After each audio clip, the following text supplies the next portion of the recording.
secretario, colegas, directores generales, muy buenos días a todas y todos ustedes. Continuamos solo con algunos detalles de lo que ayer platicábamos sobre el coronavirus y justamente como dice el presidente, en los últimos 2 días nos ha llamado la atención este fenómeno de desinformación. Y nos llama la atención porque la desinformación, sabemos, está plenamente estudiado, que puede ser parte, por un lado, del miedo.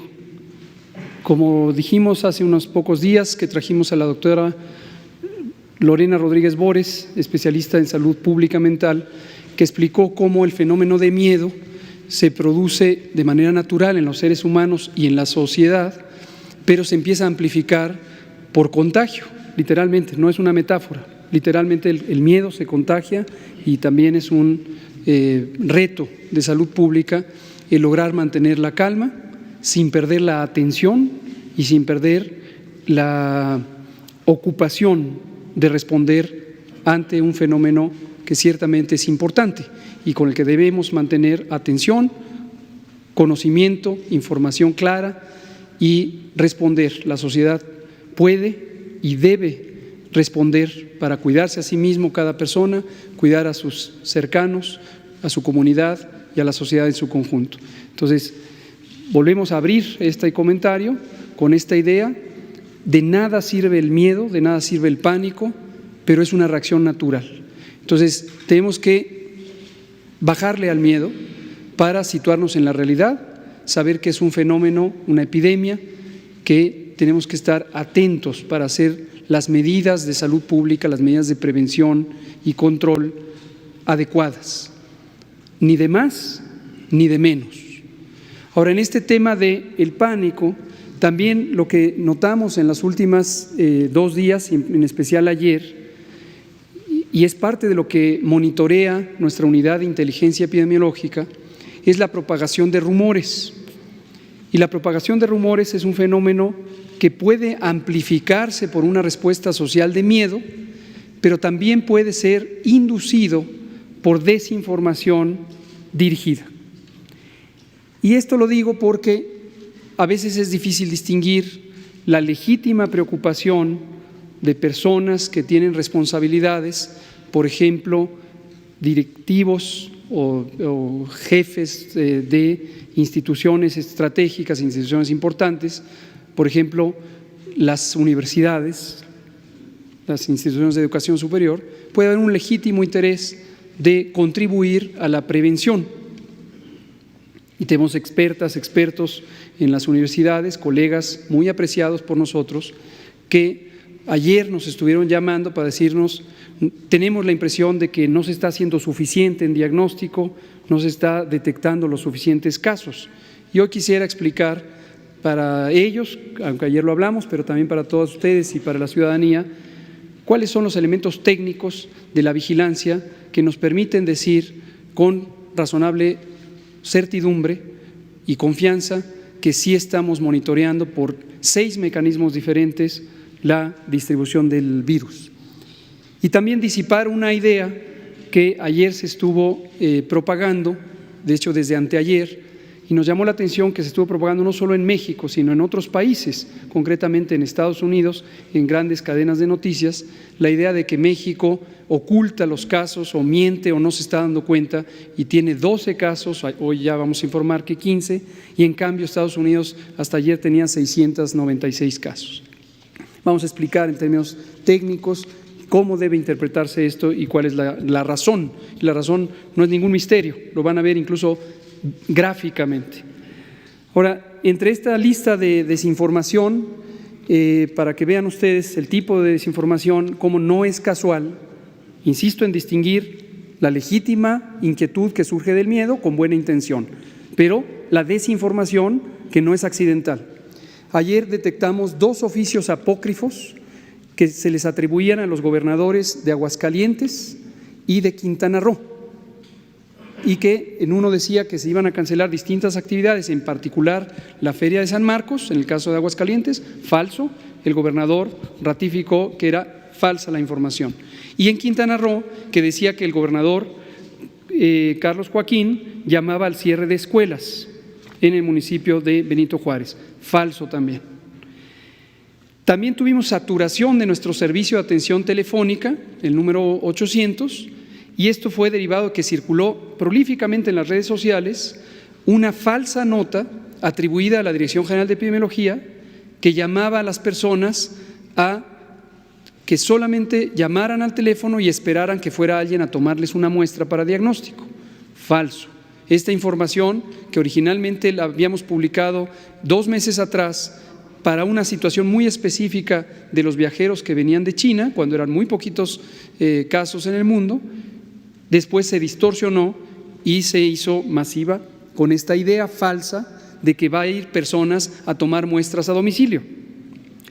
Y saturaron nuestra línea telefónica, pero después circularon efectivamente videos, me parece que es un senador, creo que de Nuevo León o algo así, que diciendo cosas que son completamente falsas, absolutamente falsas, horas más tarde, en sus redes sociales, criticaba el hecho de que estaba saturado el número y que no se hacían suficientes pruebas.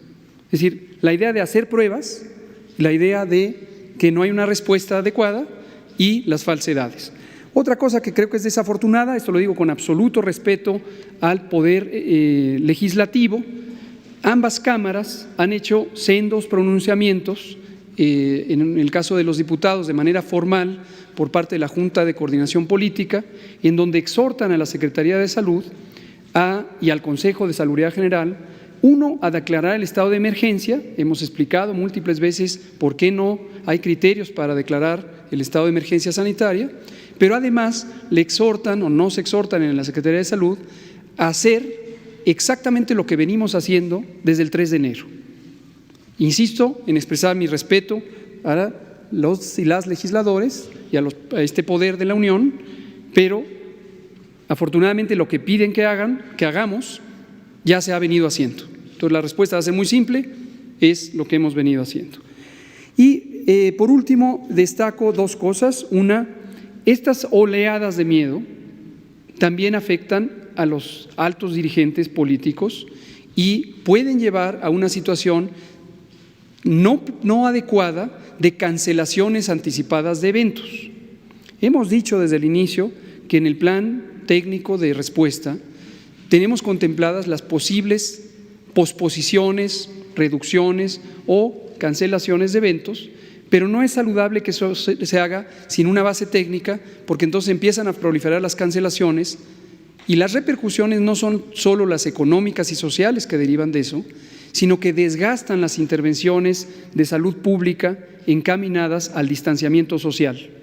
Si estas intervenciones se hacen demasiado pronto, lo único que ocurre es que se aplican cuando no sirve y cuando hay que aplicarlas ya hay un desgaste económico y social que hace que no se puedan aplicar.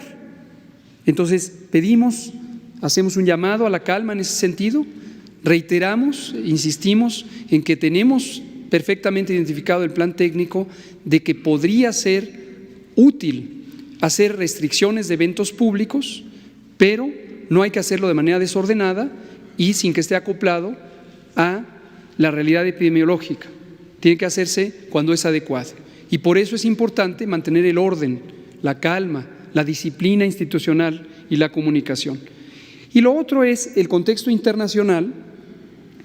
Estados Unidos, como conocemos, hace 48 horas decretó una ampliación de lo que ya había establecido desde febrero, que es la restricción de la entrada de viajeros internacionales provenientes de sitios donde hay transmisión. Originalmente lo hizo a inicio de febrero para el caso de China y hace un par de días lo amplió a los países europeos, excepto el Reino Unido, Un poco difícil de visualizar cuál podría ser la mecánica, en el sentido que el Reino Unido tiene una transmisión semejante a la de los otros países europeos. Pero más allá de eso, llama la atención que estas medidas extremas no son necesariamente las que se usan en varios países del mundo. Destaco Canadá, vecino de la región y vecino directo de Estados Unidos, país donde también hay una fluida relación económica y social. Canadá no está usando este tipo de medidas, como México tampoco está usando este tipo de medidas. Reino Unido ayer también expresó en palabras del primer ministro cuáles son las medidas que está implantando, y aunque hace un señalamiento donde califica de manera intensa su preocupación sobre esta epidemia, las medidas técnicas que se usan, que provienen indudablemente de las recomendaciones técnicas de su magnífica Agencia de Salud Pública, son muy parecidas a las que estamos implantando en México, algunas incluso más leves de las que tenemos en México. Por ejemplo, simplemente llama a que se mantengan en casa voluntariamente quienes tengan síntomas, esto lo dijimos ayer, no se está llamando a cierre de escuelas y se está insistiendo en la protección de los adultos mayores. Vámonos a los datos. En este mapa, que procede de la Organización Mundial de la Salud, que lo publica todos los días, quiero destacar dos cosas. Tienen ahí los casos acumulados, que los presentamos todos los días en la noche, y lo que llama la atención positivamente es cómo la epidemia empieza a ceder en algunos lugares, concretamente en China. Esto lo pueden ver en la tabla que está en el lado izquierdo de la diapositiva. En el último renglón tenemos al Asia, el penúltimo renglón, tenemos la región de Asia sudoriental, que es la región donde está China, y ya solamente en las últimas 24 horas hemos tenido 32 casos provenientes de esa región, no solo de China. Entonces, esto es importante porque si uno se fija solamente en los acumulados, siempre van a ser grandes. Ya se acumularon 125,000 casos en el mundo, 80,000 en China, pero en China ya no están aumentando los casos. Y en la región suroriental de Asia, que incluye a Japón, que incluye a Corea, Tailandia, etcétera, ya no se están acumulando tantos casos, quedan poquitos, van en una fase de descenso. Y geográficamente la epidemia se ha desplazado desde luego a otras regiones. Y lo segundo que quiero destacar es cómo el mapa hay que interpretarlo visualmente con cuidado, porque uno ve el país completo marcado, en este caso en color rojo, como países con transmisión activa, pero como lo voy a ejemplificar con el mapa de Estados Unidos, esta transmisión ocurre en parches, no necesariamente es todo el país. El mapa de México lo que nos muestra, esta es la actualización, es donde ha habido los casos confirmados, agregamos 3 más respecto al informe que dimos ayer, 4 más porque el informe lo habíamos dado en 12 casos, ahorita tenemos 15 casos, y obviamente los casos sospechosos seguirán aumentando y en la medida en que se descartan, se pasan a los casos descartados que están en la casita verde ahí al inicio. Destaco que de los casos confirmados en México, de los 15 casos, el 80%, como suele ocurrir y se describió en los otros países, son casos de enfermedad leve, se han tratado en domicilio con las medidas generales y con el aislamiento preventivo. Y solamente ha habido 3 casos hospitalizados, ninguno de ellos graves, y los que han estado hospitalizados han estado principalmente para cuidar el tema de transmisión, y en un caso sí, porque hubo un corto periodo de 24 horas donde hubo cierta alteración respiratoria. En la siguiente se ve el mapa de Estados Unidos. Esto ocurre en todos los países. Ayer presentamos Alemania, España y Francia. La transmisión es en parches. Vean el mapa de Estados Unidos, lo que está marcado en color más oscuro son los sitios donde se considera que hay transmisión comunitaria. Hemos explicado que transmisión comunitaria es donde ya se propaga al interior del sitio y no solamente a partir de los casos importados. Y son estas 4 esquinas del país, quizá la que sigue en orden es Florida, donde también están cerca de tener ya un estado de transmisión comunitaria. Entonces, si uno considera que la afluencia de personas desde Estados Unidos a México es el mecanismo por el que podría entrar el virus a México, eso es correcto, pero si uno considera el número de personas que vienen de Estados Unidos como si todos estuvieran infectados, pues es completamente incorrecto, porque al estar focalizado, entonces la mayor cantidad, la enorme mayoría de personas que viajan no tienen manera de contagiar porque están sanos. sin menospreciar la idea de que algunos pudieran estar con enfermedad y ser contagiantes. O esto puede ser para con nacionales que fueron a Estados Unidos o regresaron, o fueron a Europa, o también nacionales de estos otros países. Ahora, en la siguiente imagen, y por eso les digo que es muy fácil de identificarlo, lo que vemos es esta curva epidémica que hemos explicado, es el número de casos que se dan por día. No se alcanza a ver porque las letras son muy pequeñas, pero abajo son los días que se cuentan desde el 25 de enero, en donde Estados Unidos detectó su primer caso. Y de estos 5 países que aparecen en la lámina, Alemania, España, Francia, Estados Unidos y México, Estados Unidos empezó su primer caso detectado el 25 de enero, que corresponde al primer punto. Y por lo tanto se puede ver el tiempo que ha transcurrido antes de que lleguen todos estos países al periodo, al episodio 2 de transmisión comunitaria. Y vean México al final de la diapositiva. Son estos puntitos que se ven abajo, que son nuestros 12, hoy ya 15 casos. La gente se pregunta, ¿por qué México tiene 12 y los demás tienen 600, 1000, etcétera? Porque México lleva un mes de diferencia respecto al momento de su detección del primer caso. Lo que no quiere decir que no llevemos, porque lo llevamos, desde la mitad de enero, fuimos, ya hemos dicho, lo ha dicho la OMS, el primer país que tuvo una prueba diagnóstica. Entonces, hemos hecho el mismo monitoreo todos los países, pero ellos tuvieron casos aproximadamente un mes antes, lo cual no resulta ninguna sorpresa. La afluencia de pasajeros y la relación también comercial entre los otros países, por ejemplo, Estados Unidos con China en su momento, o Estados Unidos con la región europea, es muchísimo más intensa de la que existe entre China o Europa con México. Entonces, por esa razón, tuvimos menor intensidad de la posible entrada del virus. Pero vean ustedes cómo todos esos países, durante todo un mes, tuvieron incluso menos casos que México. Vean a España, que a lo largo de todo ese mes tuvo 2 casos y durante todo un mes estuvo con 2 casos. Si en su momento se hubiera pensado lo mismo que se está planteando ahorita para México, deberíamos decir que es sospechoso que España tenga 2 casos a lo largo de todo un mes, o que Alemania tenga 11 casos a lo largo de todo un mes, etcétera.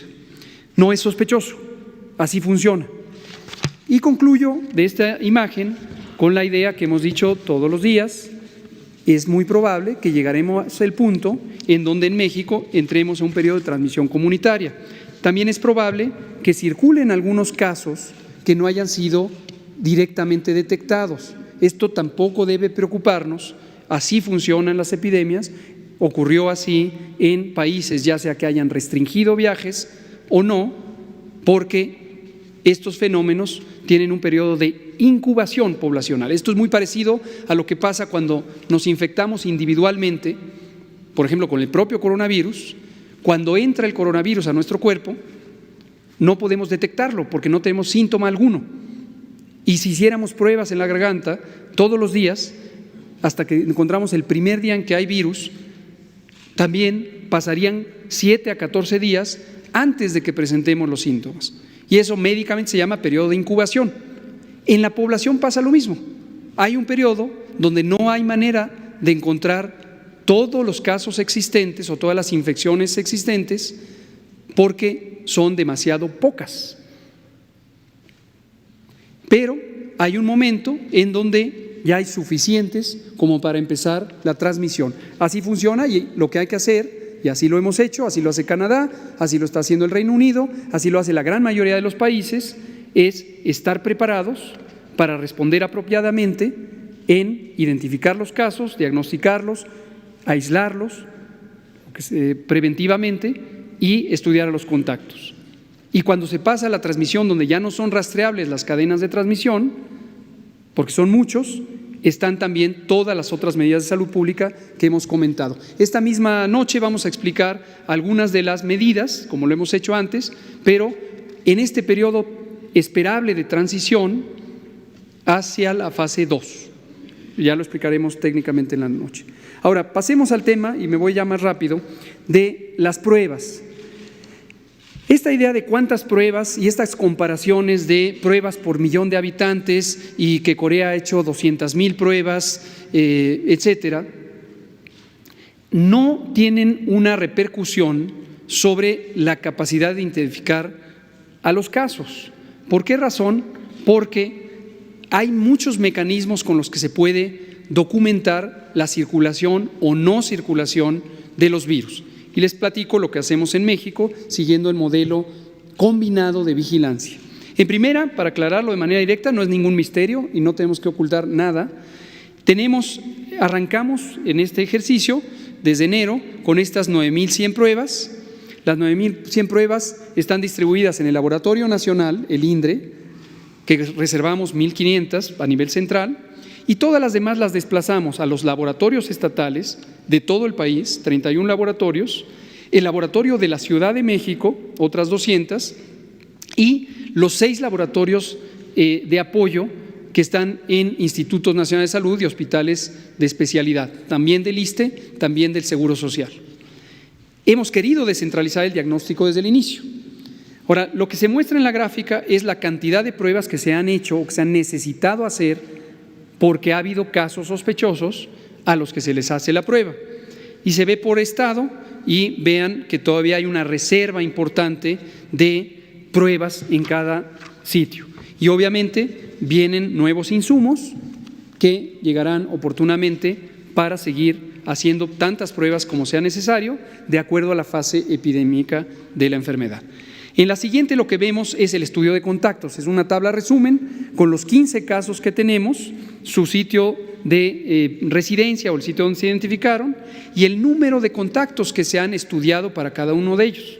Entonces aquí ya voy enumerando los 6 mecanismos de vigilancia. El primero es la detección de casos sospechosos y la definición de sospechoso es muy importante porque nos permite lo más oportunamente posible detectar a las personas posiblemente infectadas. La gran mayoría de ellas, 269, se han descartado porque se les ha hecho la prueba y se ha encontrado que no tienen el coronavirus. Y solo 15 se ha encontrado que sí lo tienen. Y luego, segundo método es estudiar los contactos. Y esto lo que nos permite es ver que no se estén propagando el virus.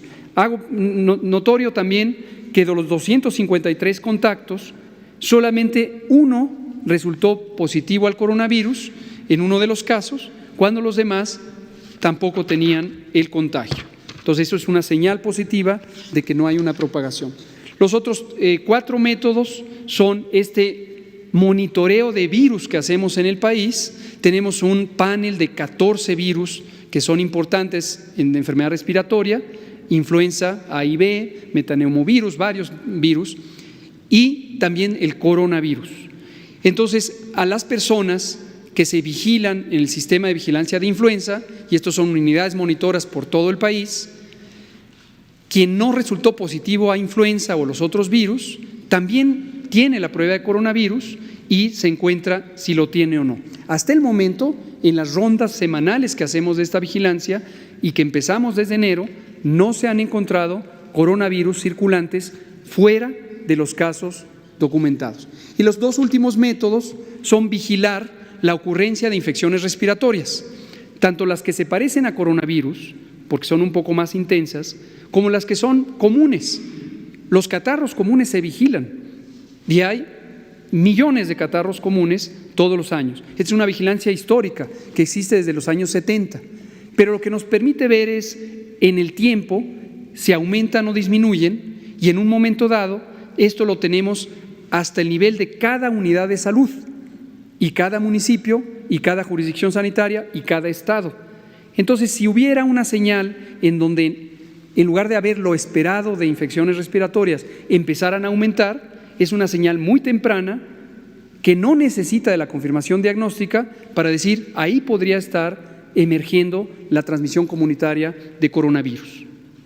Entonces, son mecanismos combinados que nos hacen eficiente y oportuna la vigilancia. Termino con una cosa muy importante.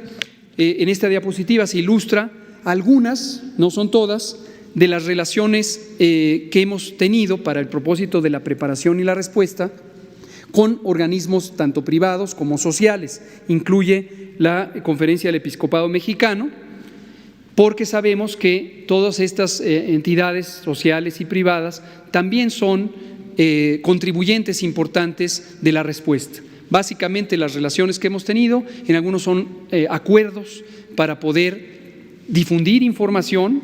Por ejemplo, en las iglesias de la Iglesia Católica, desde hace 3 semanas se difunde información y además se ha hecho cierto cambio de prácticas en la ceremonia religiosa para disminuir el riesgo de transmisión en el tema de la homilía y estas cosas.